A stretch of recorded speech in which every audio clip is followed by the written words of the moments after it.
আচ্ছা, আমরা আগের দিন দেখতে পেলাম যে যেই মাঠের মধ্যে নামাজ হলো, ইফতার হলো, আজকে সেই মাঠেই কালী পুজো হচ্ছে। এটা নিয়ে সাধারণ মানুষকে কি বার্তা দেবেন? এটা বার্তাটা খুবই সাধারণ যে গতকাল এখানে আমরা একটা ইফতারের আয়োজন করেছিলাম। সেখানে শতাধিক মুসলিম ধর্ম অবলম্বনকারীরা এসেছিলেন এবং এখানে তারা ইফতার করেছেন। সেই একই জায়গায় আজকে একটা কালী পুজো হচ্ছে। আজকে মঙ্গলবার, পবিত্র দিন একটা। সেখানে প্রায় সহস্র ভক্ত এসছে, যারা এখানে প্রসাদ নিচ্ছে।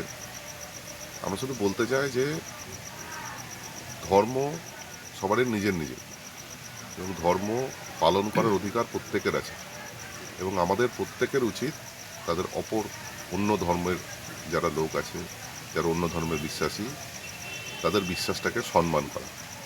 এটা কোনো কম্পিটিশান না। আমার ধর্ম বড়, তোমার ধর্ম ছোট, কি তোমার ধর্ম বড়, আমার ধর্ম ছোট, এটা কোনো কম্পিটিশান না। এটা হচ্ছে একটা সামাজিক প্রথা, যেটা আমরা মেনে চলি। আমি একজন ডাক্তার, আমার কাছে মানুষ বলতে একটা অ্যানাটমি, শরীর। হিন্দু শরীরও যা, মুসলিমের শরীরও তাই।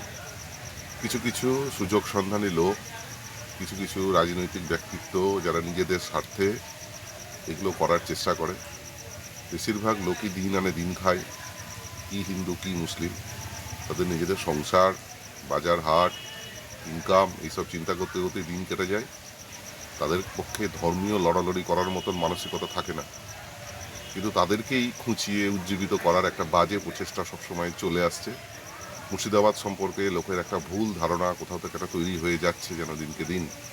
সেটাই আমরা দেখাতে চাই যে এটাই অরিজিনাল মুর্শিদাবাদ, যেখানে একই আমবাগানে, শিব মন্দিরের সামনের আমবাগানে লোকের নামাজ পড়ে, সেইখানেই কালী পুজো হয়, আবার তারাই প্রসাদ বিতরণ করে, লোকে সেই প্রসাদ গ্রহণ করে।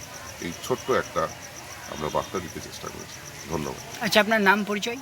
আমি ডক্টর অমরেন্দ্রনাথ রায়।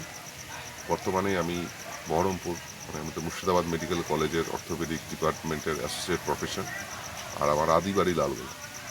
ধন্যবাদ।